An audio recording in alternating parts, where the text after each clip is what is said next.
5 வயசு குழந்தை, பெண் குழந்தை ரோட்ல விளையாட முடியல. 75 வயசு அம்மா, அந்த அம்மா நைட்ல தூங்க முடியல, நிம்மதியா தூங்க முடியல. சார் கஞ்சா குடிச்சிடறான், சார் சாரை குடிச்சிடறான்,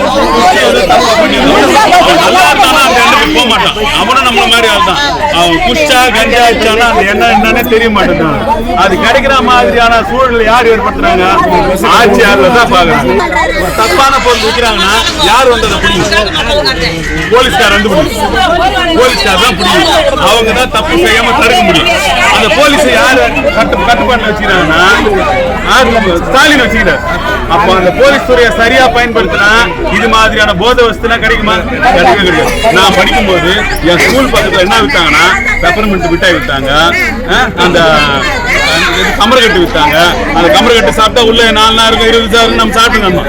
அது மாதிரி தான் வித்தாங்க. ஆனா இன்னைக்கு போய் பாருங்க, நம்ம குழந்தைங்க படிக்கிற ஸ்கூல் பக்கத்துல கஞ்சா விற்கிறாங்க, கூல் லிப் விற்கிறாங்க, சாக்லேட் கூல் விற்கிறாங்க, ஆன்ஸ் விற்கிறாங்க. அது சாதாரணமா கத்துன்னு வந்துச்சு குழந்தை. ஒரு காலத்துல அது நம்ம வீட்டுக்காரனோ அண்ணன் தம்பியோ எல்லாமே குடிச்சிட்டு வந்தான், நாட்டு வச்சது இவன் குடிக்கிறான்னு கண்டுபிடிச்சோம். சிகரெட் குடிச்சிட்டு வந்தான், இவன் சிகரெட் குடிக்கிறான்னு கண்டுபிடிச்சோம். ஆனா இப்ப அப்படிலாம் கிடையாது. ஒரு ஸ்டாம்ப் தம்மா துண்டு பொட்டு மாதிரி நம்ம பொட்டு வைக்கிறல, அதை விட சின்னது, அதை எடுத்து இங்க வச்சுட்டா அன்னைக்கு 24 மணி நேரமா அப்படியே அமைதியா இருக்கும். நாம என்ன பண்ணுவோம்? குழந்தை டயர்ட் ஆகுதுப்பா, தூங்குறான்ப்பா தான் நினைப்போம். ஆனா அவன் அந்த போதையை போட்டுட்டு வெளியில தெரியவே தெரியாது, நாட்டு அடிக்காது, எதுவுமே அடிக்காது. அவன் வந்து அமைதியா பத்துப்பான். இது மாதிரியான சூழல் தான் இருக்கு.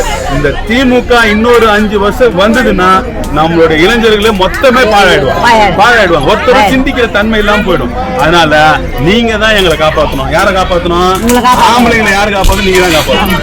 ஓட்டுல இருந்து எடுத்தா கூட 100 ஓட்டுல 60 ஓட்டு நீங்க தான் கிடைக்கும்.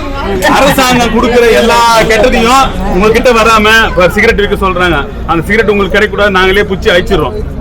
சாராயம் விற்கிறாங்க, உங்ககிட்ட வரவே கூடாது, நாங்களே குச்சி அழிச்சிடறோம். இது மாதிரி கெட்டதெல்லாம் நாங்க உங்களுக்கு நல்லது மட்டுமே கொடுக்குறோம். அதனால இந்த முறை மாம்பழத்துக்கு இலை நிக்காதுமா, இங்க இலையும் மாம்பழம் கூட்டணியில் இருக்கு. எல்லாரும் சேர்ந்து மாம்பழத்துக்கு ஓட்டு போகணும். சரிதானம்மா?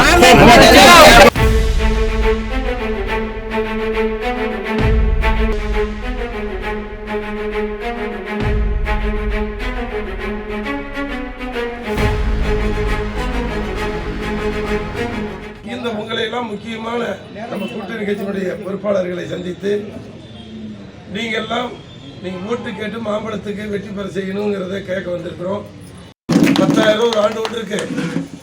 ஆண்களுக்கு பேருந்துல இலவசம், பெண்களுக்கு 1000 2,000 ரூபாய், அனைவருக்கு தொகுப்பு வீடு, வறுமை கோட்டை கீழே இருக்கிறவங்களுக்கு தொகுப்பு வீடு, நம்மளுடைய மகளிர் சுய உதவி குழுவுக்கு கூடுதலாக வட்டி இல்லாத கடன், சாலை ஓர வியாபாரிகள் கடைவாரிகளுக்கு 20,000 ரூபாய் மத்திய அரசாங்க திட்டம்.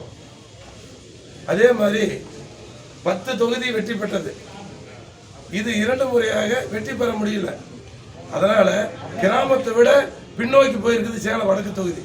எங்க பார்த்தாலும் சாதாரண ஆட்கள், கூலிக்கார மக்கள், முன்னேற்ற நிலை. காரணம் அவங்க சரியா செய்யல.